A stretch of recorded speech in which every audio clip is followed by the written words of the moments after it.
Yo, what is up guys, it's Pedro here, and in today's video I will be talking about why I think the Washington Commanders offense will be special in 2022 and will continue to improve as the season goes on. So if you guys are new, make sure to subscribe for Washington and NFL content, hit that like button, and turn on those notifications so you never miss a video. So in week 1 versus the Jaguars, we saw what the Commanders offense is capable of, and honestly, they left some points on the field. It could have been much more than 28 points, and I'm really feeling good about, where this offense is going. They're going to get some pieces back as well, which will only make it better. And, got a new quarterback, got a bunch of new pieces, so, they will get better as the season goes on. Going into week 2, they'll have the 4th highest scoring offense in the NFL. Obviously, it's just 1 week, but it's crazy that we can say that. Washington and Kansas City were the only 2 offenses to amass 300 passing yards and 4 passing touchdowns this week. So Washington passed the ball a lot, and they ran the ball all right. They had a couple, the Jahan Dotson play, which was negative 10 yards. That was more on Gibson than Dotson.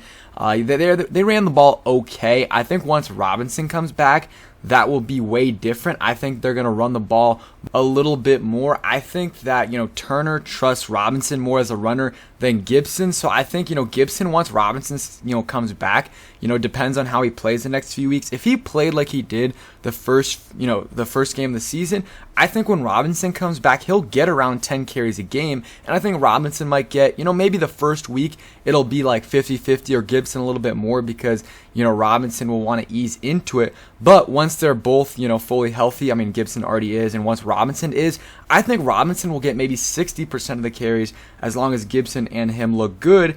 And, Gibson will, though, still be used a lot as a pass catcher, which he was in this game. I loved how Scott Turner used Gibson in this game. This is how he should have been used more in, the first couple years. I think I saw a stat, he had 26% of his receiving yards, in the first week this year, 26% of what he had last year in the entire 17-game season. So that is insane, So I really liked how Turner used Gibson, how he used Samuel as well, and, this is just the beginning for this offense. I think once Brian Robinson comes back, it's really going to change things. They're going to run the ball maybe a little bit more than they are now. And you guys can see right here, Commanders and Chiefs were the only 2 teams to, score on their first 2 possessions of the season. So that's great. Rich Eisen originally said it was only Kansas City, but then all the Commanders fans were flaming him and saying the Commanders did as well. So getting at least got a little bit of respect. So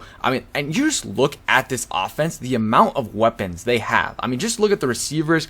Terry, Jahan, and Curtis, they combined for 13 receptions for 153 yards and 4 touchdowns in the first game. Could have easily been more. Wentz missed Dotson, overthrew him on the first play of the game. That would have been 20 plus yards. He also missed Dotson. If he would have thrown to him, it would have been a 71-yard touchdown on a play where I think it was he overthrew Terry on that play. So there was more on, they could have easily gotten more than they did, these receivers. But Terry, we know what he is. He's a, top 10, top 15 receiver in this league. Jahan Dotson has the potential to be a number 1 receiver. He showed what he can do, how good his hands are, how good of a route runner he is. And Curtis Samuel is just a very versatile player.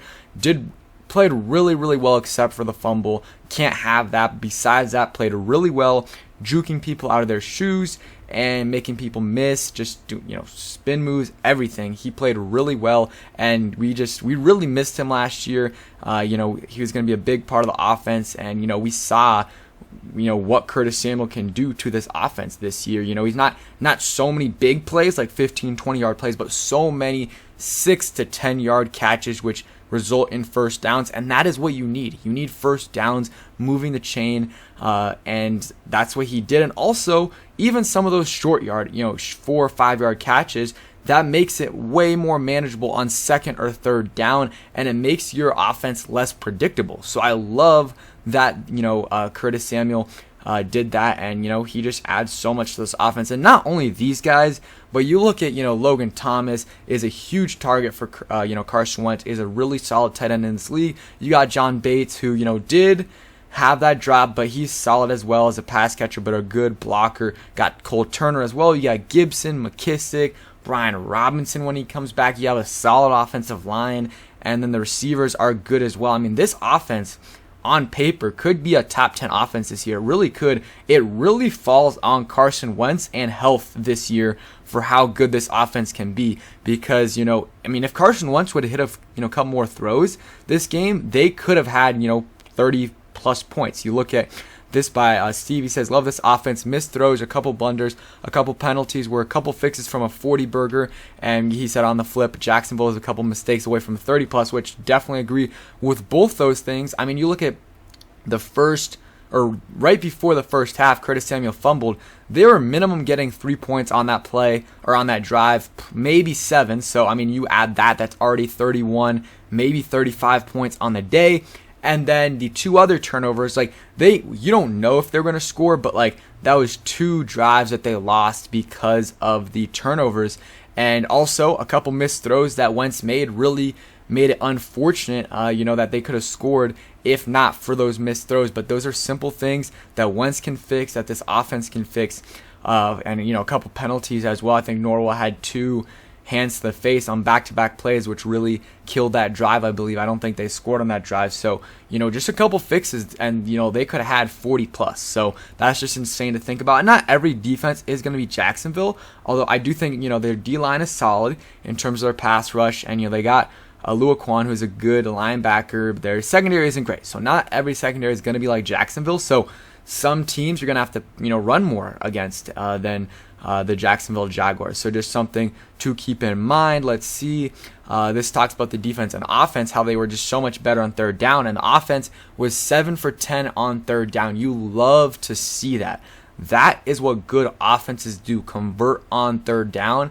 And that is exactly what the Commanders did on Sunday, and could have been 8 for 10 if Bates didn't drop that pass. So if they can continue to do this, 8 for 10 is incredible, and it's not going to happen every week, but that's what special offenses do, convert on third downs. That's what they're able to do on Sunday. And they also were able to do that because they made those third downs manageable, or had a second and short, or on first down maybe got a small run for 3, and then a small short pass to Curtis Samuel, and made it 3rd and 1, 3rd and 2, 3rd and 3, and it makes your offense what you're going to call very unpredictable. So I loved everything about the offense. Could have ran a little bit more, but I do understand where Scott Turner is coming from in terms of not wanting to run the ball too much with Gibson, just because the trust isn't fully there yet. So and I don't know if it will ever be back until he goes through a whole season where he maybe only fumbles once or twice.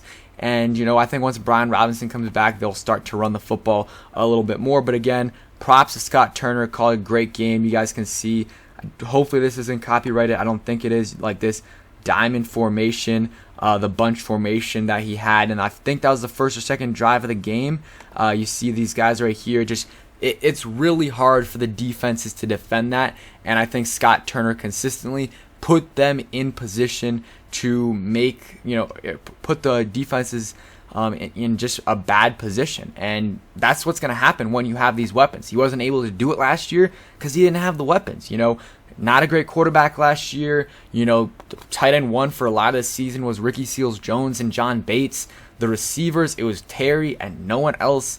Offensive line, they were down to their 4th center, still a solid line, but still, he didn't have much to work with. And I was saying this all last year, Scott Turner has potential. You just need to give him, someone, a capable quarterback and some weapons, and he'll be able to get this offense in the right direction. And week 1, it's only week 1, but he was able to do that in week 1. So let's see what he can do in the next few weeks. But I'm just excited about this offense overall. The O-line is solid, not elite, but it's solid. Hopefully Wes and those guys are healthy.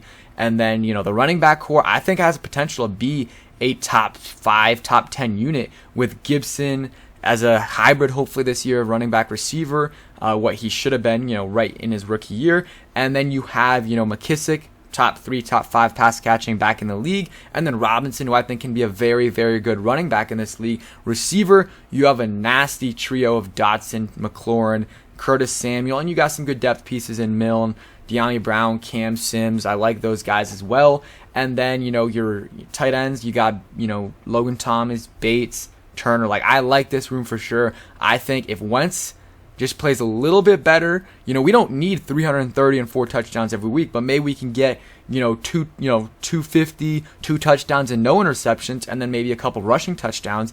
We got to limit those turnovers to also put the defense in better position, because when you have turnovers in your own territory, it makes it very easy for the opposing offense to score on your defense. So that's it for today's video. I hope you guys did enjoy it, and let me know where you think the Commanders offense will rank by the end of the season. I think it can rank top 10 if they continue to do these things. So thanks for watching. Hope you guys enjoyed, and peace.